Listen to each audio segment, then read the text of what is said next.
Good morning, Tubi. This is the lesson for Tuesday, February the 16th. For this math lesson, you are going to need your shiny math book, and we're going to be starting on page 234. All right, so if you need to pause the video so that you can turn to that page, you may go ahead and do so, but we're going to go ahead and get started. So this week we are starting something brand new. We are going to start learning about how to understand how to read and how to make a line plot. So first, let's talk about what is a line plot, because you might not have ever heard of that before. So I'm going to read right here what is on your page of your book. It says a line plot is a way to organize a set of measurements, like the lengths of young sea lions at an aquarium. So we see these pictures of these sea lions. I see one right here. It says 52 inches. This one is 49. This one is 50. Ooh, here's 52 again. 52 again. 48 and 49 inches.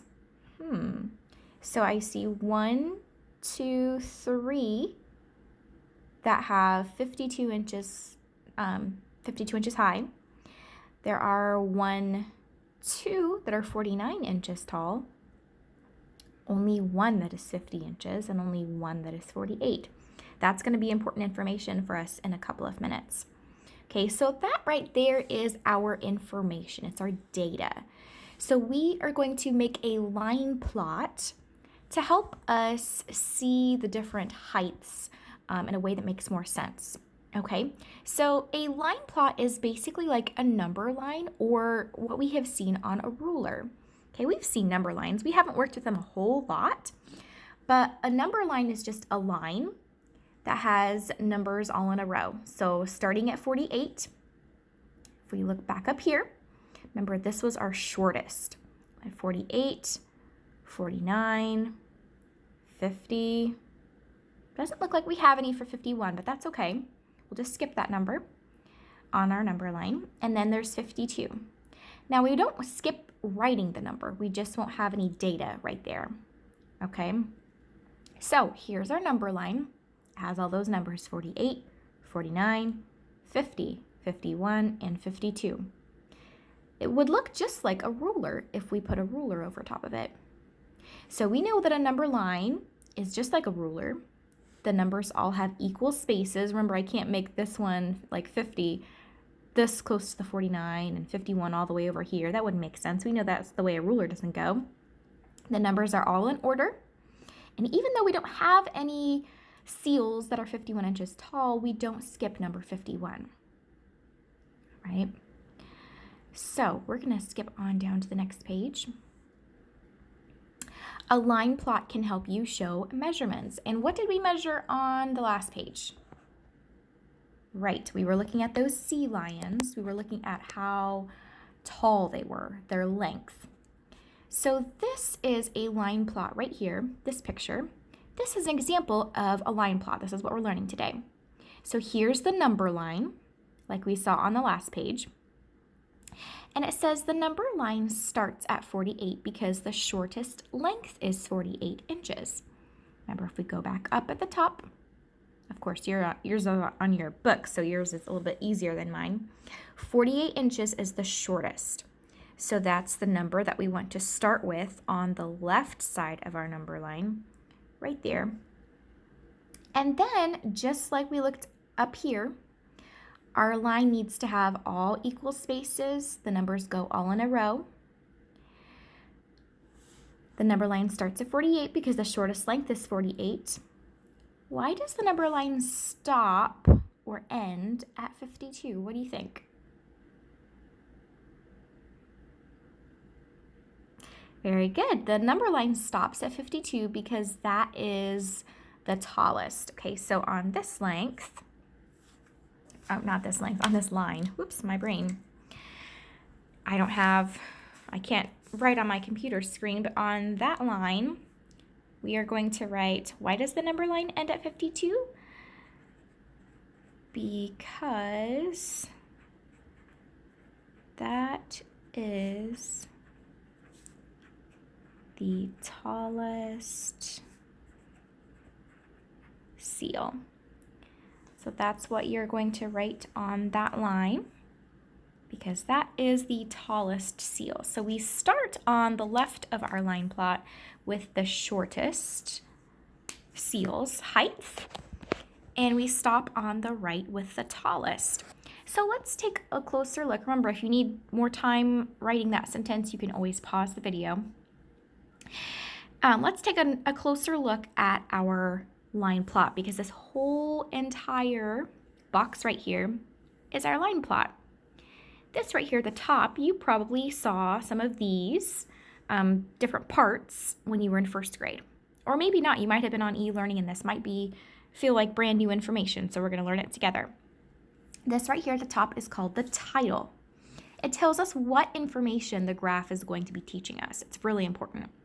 So these information pieces are about the sea lion's measurements, so that's what we're gonna name the title. All of these X's stand for one of the seals. So we only had one seal that was 48 inches tall, so I put one X over the top of the 48. Right here, the next one is 49 inches. If I went back up on the next page, there were two seals that were 49 inches tall. So we put one X and then another one right on top of it. There was one seal that was 50 inches tall. Remember, there were no seals that had 51 inches, so we leave that one blank. And then there were 1, 2, 3 that were 52 inches. This down here where it says length, inches, is a label that tells me what these numbers mean. So for example, if I were not measuring inches, maybe I were measuring how much the seals weigh. Okay, I might write weight pounds instead of length inches right here. So this line plot shows us that two sea lions, I've been calling them seals, they're sea lions, sorry guys, are 49 inches long. So these two right here. So you don't need to write this in, but I want to talk to you about this question really quickly. It says, how is the number line on a line plot like a ruler? How is it the same? If I look at this right here, this line plot, how is it like a ruler?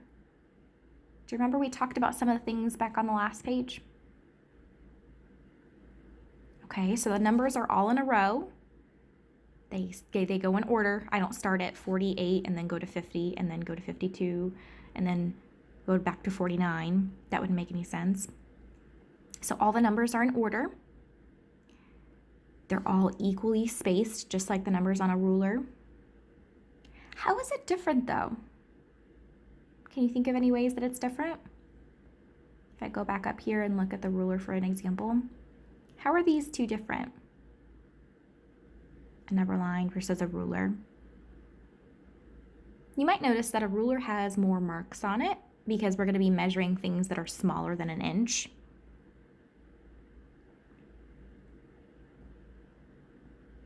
Okay, so that's pretty much it for today, friends. In your e-learning packet, you have a paper that looks like this. It is page 257, and then the back side is 258. On this page, we're doing a little bit of review. Okay, so you guys learned how to do a tally chart when you were in first grade. You might have even learned it in kindergarten. I'm not quite sure when you learned it, but a tally chart is just marking how many of something that you have. So you're going to draw one tally mark for every single sticker right here. So there are 1, 2, 3 smiley stickers. So we draw 1, 2, 3 tallies right there. The star sticker has 1, 2, 3, 4, 5, 6. So don't forget, when we're doing tally marks, when you get to 5, it changes a little bit. You draw 1, 2, 3, 4, and when you get to 5, you go all the way across. And then we have our 6th one. So they'll all be in groups of 5 when you draw your tallies. And then for this little crescent moon, I have 1, 2. So I'm going to draw 1, 2 tallies right here. You're going to complete this problem and then the back side by yourself. So you're going to count how many you have of each item for each problem, and you're going to draw your tallies. Okay? Don't forget, let me show you on this paper. Don't forget that if you have 5, do 1, 2, 3, 4, 5. So if I were going to count to, let's pick a bigger number. What if I were going to count to how old I am? 28. So 5, 1, 2, 3, 4, 5, 10, 15, 20, 25, 28. So I can count by 5s. 5, 10, 15, 20, 25, 26, 27, 28. So every time you have 5, you put a line all the way through it again. All right? So the rest of this lesson, you need to finish page 257 and the back 258. And then you need to spend 15 minutes on iReady Math. All right? Enjoy your snow day today.